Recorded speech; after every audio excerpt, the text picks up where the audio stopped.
I used to believe that if something truly life-threatening happened, family instinct would override everything else. I was wrong. It happened on a Tuesday evening in early March, the kind of quiet weekday that feels uneventful by design. I was back in my hometown in western Colorado, staying at my mother's house ahead of my uncle's will reading later that week. We had just finished dinner. The plates were still on the table. Someone was rinsing a glass at the sink. Nothing felt dramatic. Nothing felt dangerous. Then my chest tightened. At first, I told myself it was anxiety.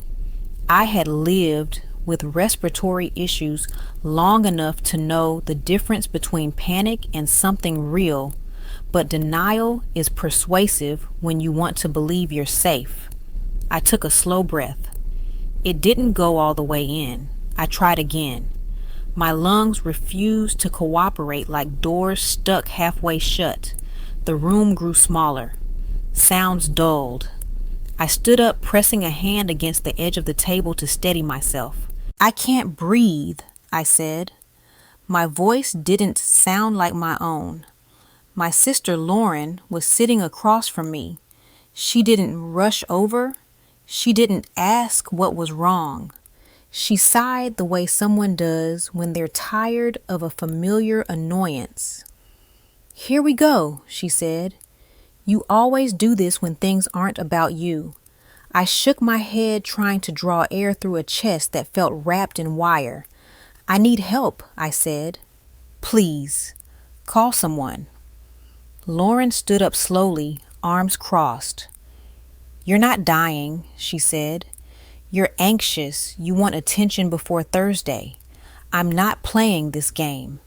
My mother hovered near the counter, frozen in place. She looked at me, then at Lauren, then back at me, as if waiting for someone else to decide what was real. I reached into my bag, fingers clumsy, searching for my inhaler. It wasn't where it should have been. My heart slammed harder, not from fear, but from the sudden realization that I was losing time. "Mom," I tried to say, but the word barely made it out. Lauren stepped toward the hallway and blocked the path. "Sit down," she said sharply. "Stop pretending." That was the moment something inside me shifted. Not fear, clarity. I realized that no one in that room was coming to save me. I don't remember exactly how help arrived. I remember the front door opening. I remember cold air rushing in. I remember someone else's voice, firm and urgent, telling me to stay awake. What I remember most clearly is Lauren's face tight with irritation, not concern, as if my body was inconveniencing her. Later, lying propped up and breathing again, I replayed those minutes in my mind. Not the physical pain, but the refusal. The decision she made to stand there and do nothing. This wasn't a misunderstanding. It wasn't panic. It wasn't ignorance. It was a choice. And as I stared at the ceiling that night, listening to my breath finally even out, a thought settled in that I couldn't shake. If I hadn't made it through that evening, Lauren wouldn't have called it an accident. She would have called it convenient. By Wednesday morning, my breathing had steadied, but nothing else felt settled. I woke up in the same childhood bedroom I had slept in for years, whenever I came back to town. The pale blue walls, the old dresser, the window that looked out onto the side yard. It all felt unchanged, frozen in a version of the past that no longer fit who I was. My body was exhausted, but my mind was painfully alert.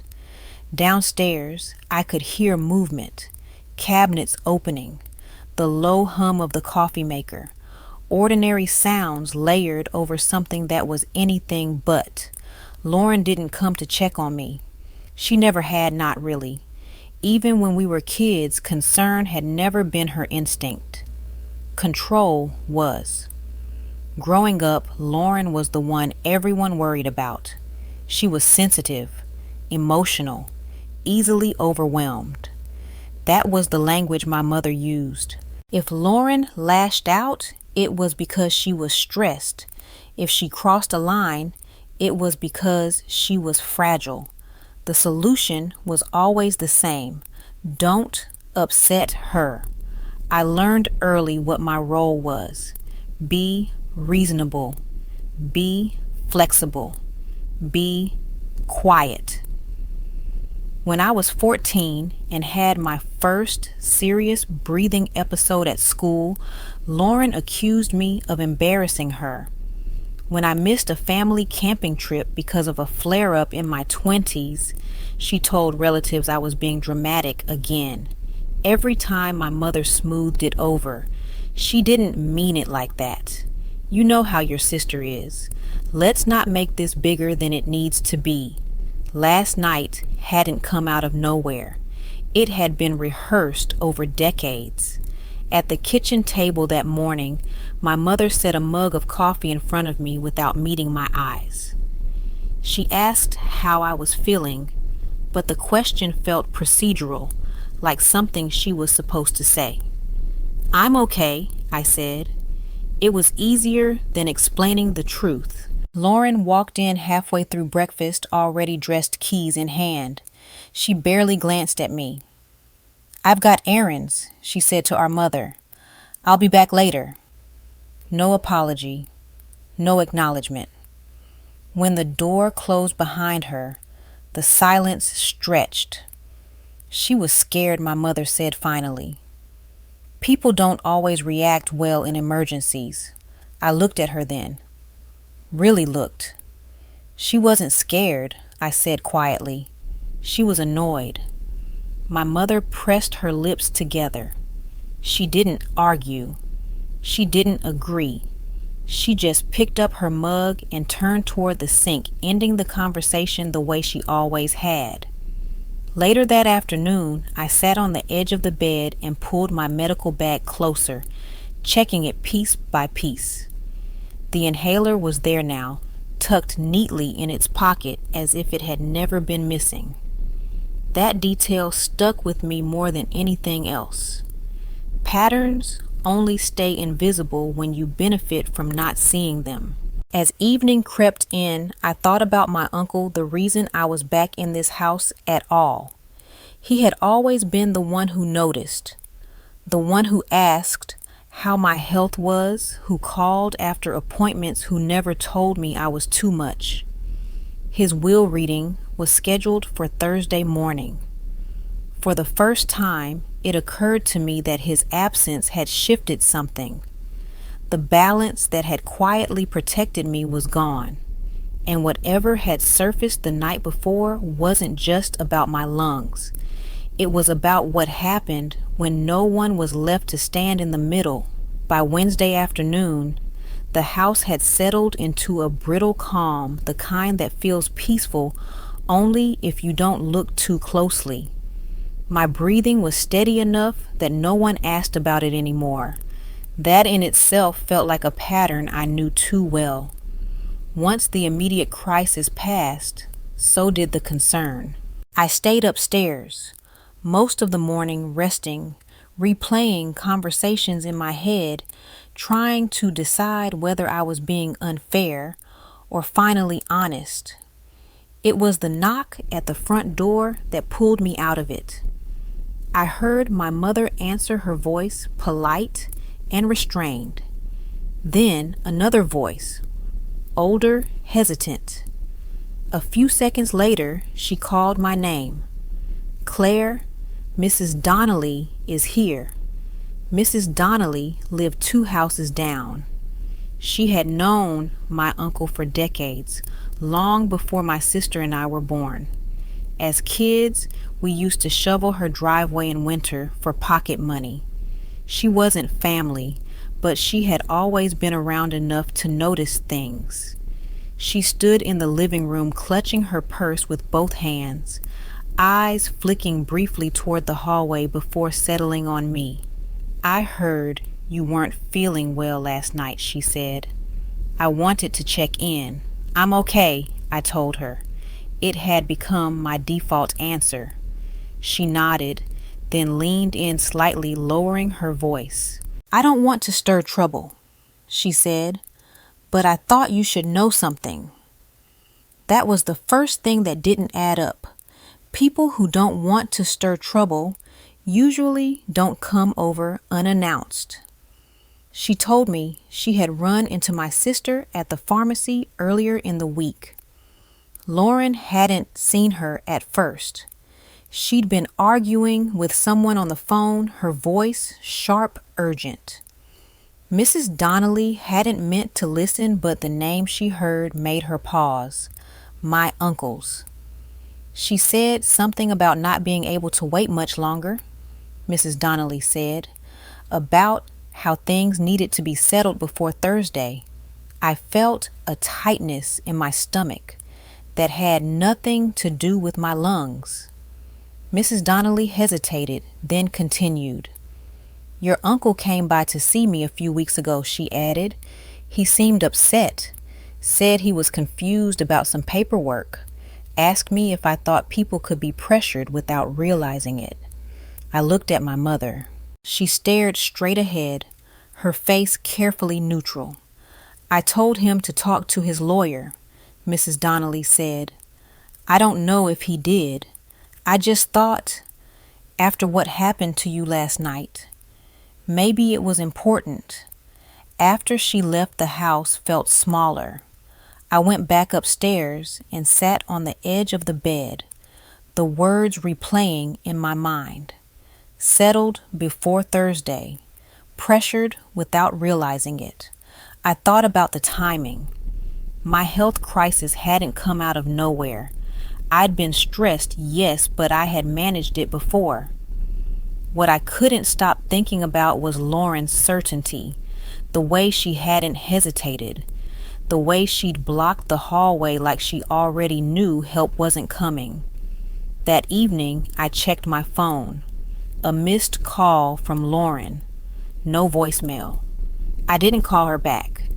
Instead, I opened my medical bag again, slower this time, deliberate. Everything was there now, too neatly, too intentionally.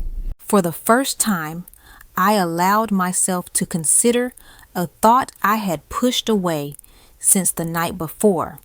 If I hadn't been able to breathe, if I hadn't made it through that moment, my absence wouldn't have been an accident. It would have solved a problem. And whatever was waiting for us on Thursday morning had started long before my lungs failed. Thursday arrived heavy and gray, the kind of morning that presses down before anything has even happened. I woke up early, long before anyone else in the house. My breathing was steady, but it felt fragile, like something I had to consciously protect. The will reading wasn't until later that morning, and no one mentioned it over breakfast. We moved around each other quietly, careful, as if the truth might surface if we spoke too much. After my mother left for an errand, I was alone in the house. I hadn't planned to search for anything. I told myself that over and over. But suspicion has a way of turning into motion before you realize what you're doing. I started with my medical bag. I laid everything out on the bed. Inhaler, spacer, emergency medication, all present, all clean, all placed just a little too neatly. I knew my habits. I never lined things up like that. I stuffed them back quickly, especially when I was anxious. Someone had gone through it. The realization sent a cold ripple through me. This wasn't neglect. This wasn't irritation.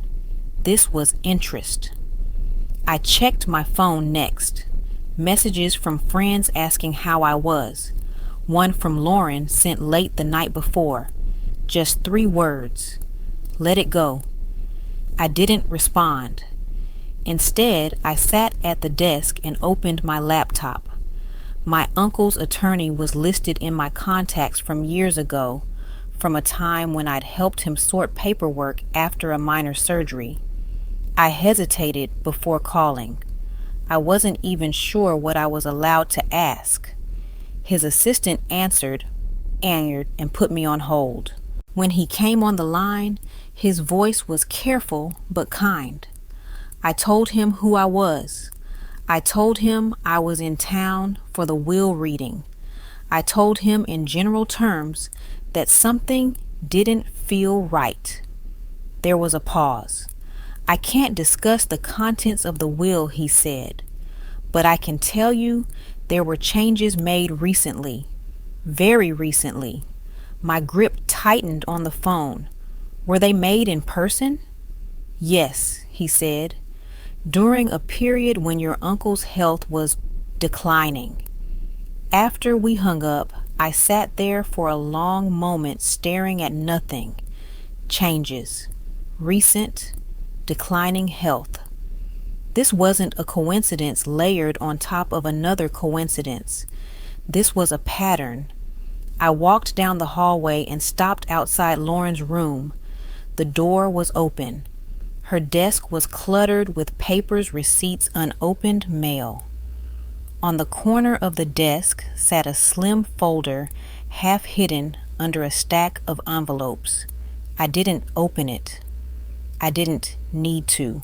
Just seeing it was enough to understand that I wasn't supposed to be paying attention. By the time my mother returned, the house felt charged. She noticed it too. "You're quiet," she said. "I'm thinking," I replied. She nodded like that explained everything. In the bathroom mirror, I studied my face. I looked tired, older than I had a week ago. Not from illness, but from the weight of realizing how far things had already gone. This wasn't just about inheritance. It was about control, about deciding who mattered and who didn't. And for the first time, I understood something that terrified me. If I stayed silent, nothing would stop what came next. Whatever happened at the will reading later that day wasn't the beginning. It was simply where the consequences would finally surface. By Thursday afternoon, I understood that staying quiet was no longer the same as staying safe. The will reading was scheduled for the next morning, and the house felt like it was holding its breath. My mother moved through the rooms with forced efficiency, wiping counters that were already clean, folding laundry that didn't need folding. Lauren hadn't come back since early that morning. No texts, no calls, just absence, deliberate and pointed. I sat at the kitchen table with my medical records spread out in front of me. Papers I had carried for years, but never really looked at this closely. Dates, diagnoses, treatment notes, the official language of a body that sometimes failed without warning. Until now, those documents had been private, something I managed quietly so no one else had to be inconvenienced. I realized that silence had never protected me. It had protected everyone else. That afternoon, I called my pulmonologist's office. I explained where I was, what had happened earlier in the week, and asked for copies of my recent records to be sent directly to my email. The nurse on the line didn't rush me. She listened. When I mentioned that someone had interfered with my medication, her tone changed. "We'll document that," she said. fully. Next, I called my uncle's attorney back. This time, I didn't hedge.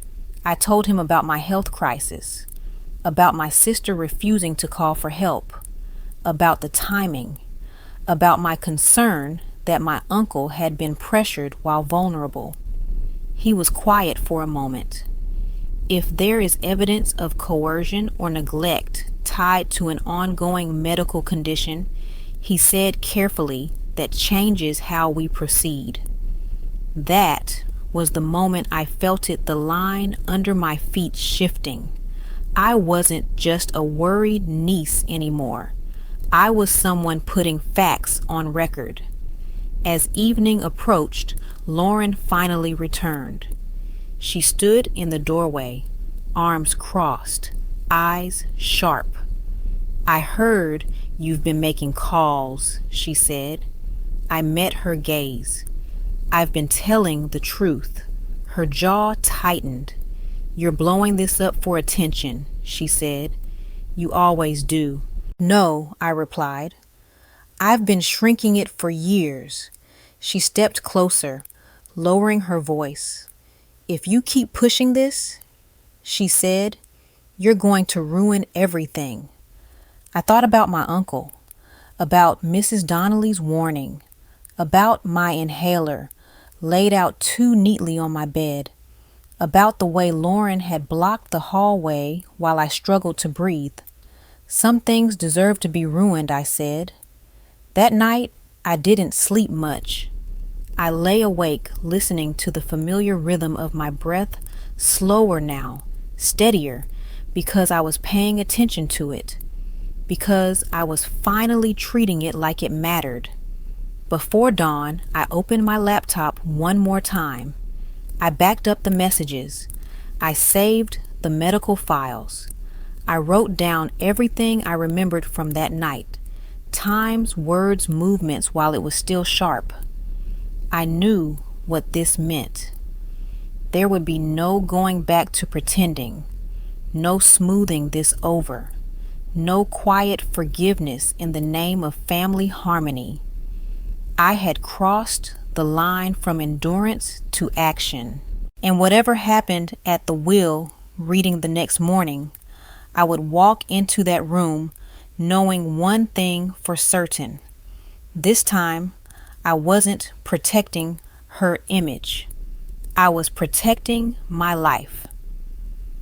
Friday morning arrived cold and clear, as if the world had decided to offer good visibility for whatever was about to happen. We drove to the law office just after 9. It sat on the edge of town, a low brick building with frosted windows and a flag that snapped sharply in the wind.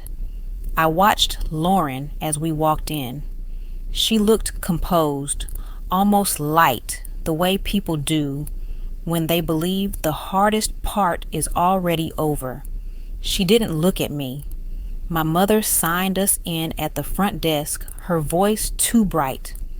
The receptionist led us down a narrow hallway to a small conference room. The attorney, Mr. Callahan, stood when we entered.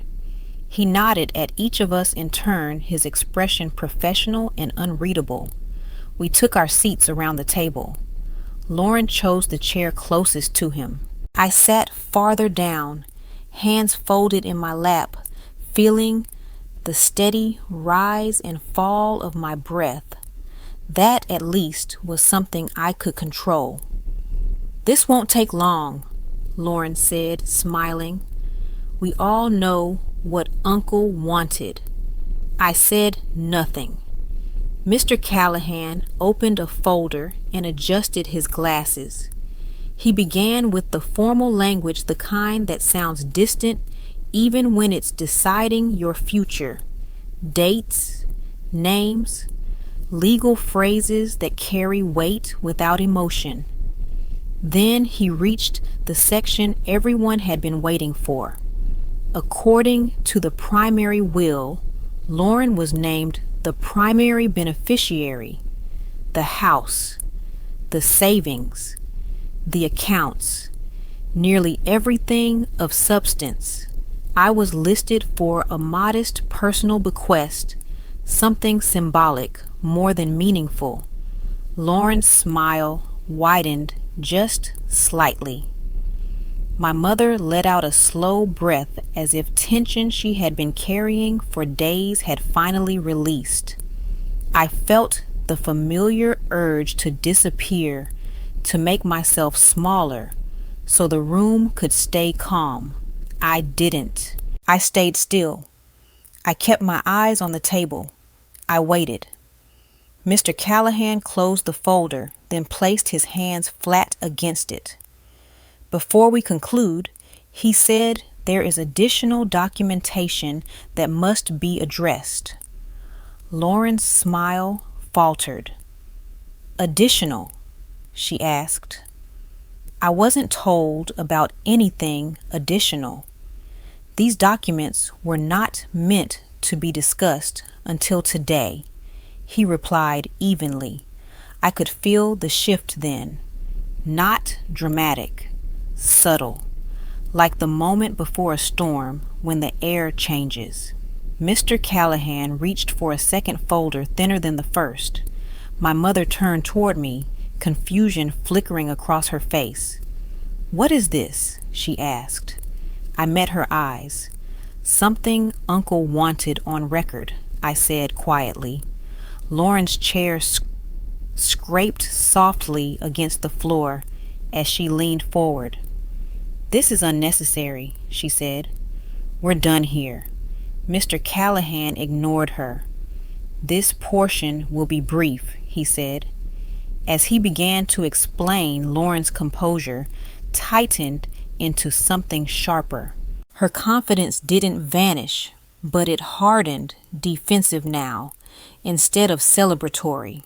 I watched her carefully. The crossed arms, the clenched jaw, the way she glanced at me just once, as if finally registering that I wasn't playing my usual role. This was no longer a formality. It was a threshold. Whatever she believed she had secured was no longer untouched. The room felt smaller, heavier, charged with the weight of consequences that hadn't fully landed yet, but were undeniably on their way. I took a slow breath and reminded myself why I was there. I wasn't here to win. I wasn't here to punish. I was here to make sure where the truth had a witness. The room went quiet in a way that felt deliberate, as if even the walls were listening. Mr. Callahan didn't raise his voice. He didn't need to. He simply slid the second folder across the table and opened it with care, like someone handling something fragile and final. This addendum, he said, was signed 3 weeks before your uncle's passing. Lauren laughed softly, sharp and dismissive. That's impossible, she said. I was with him constantly. He wasn't making decisions then. Mr. Callahan nodded once. Which is precisely why this document exists. My mother shifted in her chair. What do you mean? He explained that my uncle had requested a private meeting during a routine medical appointment in Grand Junction. He had asked for his attorney, his physician, and a neutral witness to be present. He had insisted on it despite pressure from family members to postpone until things were less stressful. Lauren leaned back, crossing her arms. This is ridiculous, she said. He was confused. He was sick. You can't take advantage of that. The words hung there heavy with irony. Mr. Callahan continued. The addendum stated that any prior or subsequent documents signed under coercion pressure or impaired understanding were to be considered invalid. It also explicitly named me as the beneficiary responsible for overseeing the estate until all matters were reviewed. My mother turned toward me, her face pale. Claire, she whispered. Why didn't you say anything? Before I could answer, Lauren stood up. This is a setup, she said, pointing at me. She planned this. She's been manipulating everyone, pretending to be sick, pretending to be the victim. My chest tightened, not with fear, but with something older, familiar. Mr. Callahan raised a hand. Miss Harper, please sit down. I won't. Lauren snapped. You're all ignoring what really matters. She's unstable. She's always had issues. You can't trust her version of anything. There it was. The counterattack I had known was coming. I felt every eye in the room shift toward me. This was the risk I had accepted the moment when telling the truth meant being painted as the problem. I took a breath. Slow. Measured. May I add something? I asked. Mr. Callahan nodded. I reached into my bag and placed my phone on the table. My hand shook, but I didn't pull it back. There's more documentation, I said. Medical records, timelines, and a recording from the night I couldn't breathe. Lauren's face changed. Just for a second. Enough. That's illegal, she said quickly. You're lying. It was taken inside the house, Mr. Callahan replied, and it's already been reviewed. That was the moment Lauren's certainty cracked. Not shattered. Cracked. My mother covered her mouth with her hand. This meeting will be paused. Mr. Callahan said calmly. Given the information presented, further steps are required before any distribution can proceed. Lauren turned to me, then really looked at me, her voice low and urgent. You don't know what you're doing, she said. You're going to destroy this family. I met her gaze. You did that, I said. I just stopped hiding it. As we stood to leave, I realized something important. This wasn't the victory. Not yet. This was the point of no return, and whatever came next would cost me something real. Friday afternoon unfolded more slowly than I expected, as if the day itself needed time to catch up with what had just been set in motion.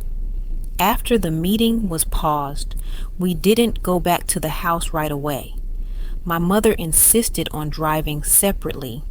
Lauren left without a word, her heels sharp against the tile, her back straight in a way that felt rehearsed. I sat in my car for several minutes before turning the key, my hands resting on the steering wheel, reminding myself to breathe. This was the part I hadn't planned for the quiet after exposure. By early evening, my phone began to ring. First, Mr. Callahan, then a number I didn't recognize, then another. I let them go to voicemail until I felt steady enough to listen. The message from the unknown number was brief and professional. It introduced the caller as a detective with the county sheriff's office. He said he'd received information from the attorney handling my uncle's estate, as well as documentation forwarded from my medical provider. He asked if I was safe and whether we could speak. I called him back. He didn't sound dramatic. He didn't sound accusatory. He asked me to walk him through what had happened the night I couldn't breathe, not how it felt what happened, where people were standing, what was said, who chose not to act. For the first time, I told the story without softening it. Later that night, there was a knock at the door. My mother answered it. I heard her intake of breath before I saw anything. 2 uniformed officers stood on the porch, their posture calm, their presence unmistakable. Lauren appeared in the hallway, eyes flashing. "What is this?" she demanded. The older officer spoke first. He introduced himself and explained they were following up on a report involving a medical emergency and possible neglect. He asked if they could come in. Lauren laughed, sharp and brittle. "This is absurd," she said. "My sister is unstable. She makes things up." The officer turned toward me then. "Ma'am," he said gently, "are you the individual who experienced the medical incident?" I nodded. "What happened next," he said, "we'd like to document." The room shifted, not emotionally, structurally. The rules were different now. Lauren tried to interrupt. My mother tried to explain. The officers listened, took notes, asked measured questions. They requested copies of messages, dates, names of doctors, timelines. No one raised their voice. That was what made it real. When the officers left, they didn't make arrests. They didn't promise outcomes. They told us what would happen next. Reports, reviews, follow-up interviews. Process. Time. Lauren stood frozen in the middle of the living room, her certainty finally gone. Not replaced with fear, yet just confusion. My mother sat down heavily.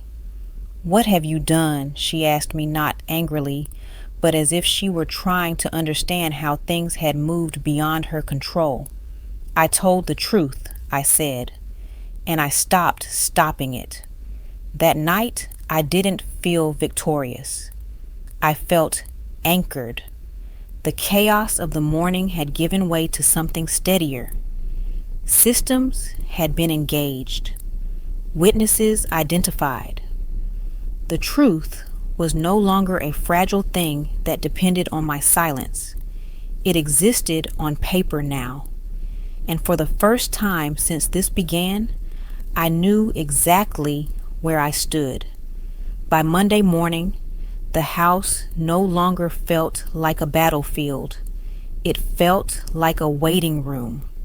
The weekend had stretched on in a strange, suspended way. No shouting, no confrontations, just phones lighting up doors, closing quietly, conversations stopping when I entered a room. The systems that had been set in motion on Friday were doing their work now slowly and methodically, the way real consequences always arrive. Lauren didn't come home Sunday night.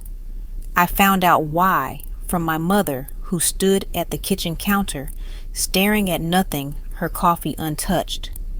"She's with a lawyer," she said finally. "She thinks this can be fixed." I didn't respond. There was nothing left to say. That afternoon, Mr. Callahan called again. He explained that the estate had been formally frozen pending investigation, accounts locked, property transfers halted. Nothing could move without court approval now. It was procedural, he emphasized, necessary. To Lauren, it would feel like everything stopping at once. The detective followed up later that day. He told me interviews were being scheduled. Medical professionals would be contacted. Timelines compared. He didn't use words like guilt or charges. He didn't need to. The process itself was the consequence. By Tuesday, the ripples had spread. Lauren's employer called my mother, asking questions about her availability, then about her conduct, then about whether she was on leave. Word travels fast in small towns, especially when police cars have been seen outside a family home. She called me that evening. I let it ring. When I finally listened to the voicemail, her voice was different. Not angry, not sharp, thin. "You didn't have to do this," she said. "You could have handled this privately." Privately. The word landed with bitter clarity. For years, privately had meant quietly. It had meant swallowing things so she could keep her position, her image, her control. That night, I packed a suitcase. I wasn't running. I was choosing not to orbit the damage anymore. As I folded clothes, my phone buzzed with a message from Mr. Callahan confirming that a formal hearing date would be set. He reminded me that I wasn't responsible for outcomes, only for cooperation. I sat on the edge of the bed and let that settle. Karma, I realized, didn't look like satisfaction. It didn't look like triumph. It looked like paperwork, silence, waiting, the slow unraveling of certainty. Lauren hadn't been dragged away. She hadn't been publicly shamed in some dramatic scene. Instead, she was being asked again and again to explain herself to people who weren't invested in protecting her. And for the first time in her life, no one was stepping in to soften the edges. When I left the house early Wednesday morning, my mother was still asleep. I paused by the door, hand on the frame, taking one last look at a place that had shaped me by asking me to disappear. I didn't feel victorious. I felt done. The reckoning wasn't over yet, but it was inevitable now. It was moving forward without me needing to push it along. And that, more than anything else, told me I had done the right thing. By the time the hearing date was confirmed, my life had already moved on. It was a Thursday morning when Mr. Callahan called to tell me the investigation had reached its conclusion. The addendum my uncle had signed was upheld in full. The earlier documents Lauren had relied on were ruled invalid due to undue influence during a period of medical vulnerability. The estate would be distributed according to my uncle's final instructions under court supervision. There was no dramatic announcement, no courtroom scene, just a phone call, a few clear sentences, and a quiet shift in reality. Lauren accepted a plea agreement 2 weeks later. The charge wasn't framed as cruelty or malice. It was negligence. Failure to act in a medical emergency. She avoided prison but not consequences. Probation. Mandatory counseling. A permanent mark on her record. Enough to end the version of herself that had always relied on being untouchable. My mother moved into a smaller apartment across town shortly after. We spoke once briefly. She apologized in the way people do when they're finally out of excuses, but still not ready to face everything they allowed. I didn't argue. I didn't comfort her either. Some bridges don't burn. They simply stop being crossed. I returned to my own home the following weekend. The first thing I did was unpack my medical bag and place it where I could reach it easily, not hidden, not tucked away. I scheduled follow-up appointments, adjusted my routines, told the people in my life what to do if I ever couldn't speak for myself. I stopped pretending my body was an inconvenience. The inheritance helped, of course. It allowed me to reduce my hours to take care of my health without fear. But that wasn't the real gift my uncle left me. What he gave me was permission. Permission to exist without minimizing myself. Permission to take up space. Permission to choose safety over silence. On quiet mornings now, I sit by the window with a cup of coffee and notice my breathing. Not because I'm afraid it will stop, but because it no longer feels like something I have to earn. I didn't win. I didn't lose. I survived. And then I chose myself. That's what justice looked like in the end. Not punishment, not revenge, just the freedom to live without asking for help from people who never intended to give it. If this story resonated with you, I'd love to hear your thoughts. Have you ever had to choose between family harmony and telling the truth? And if you found something meaningful here, consider liking or subscribing so you don't miss the next story. And if you're ready, there's another one waiting about what happens when healing finally begins.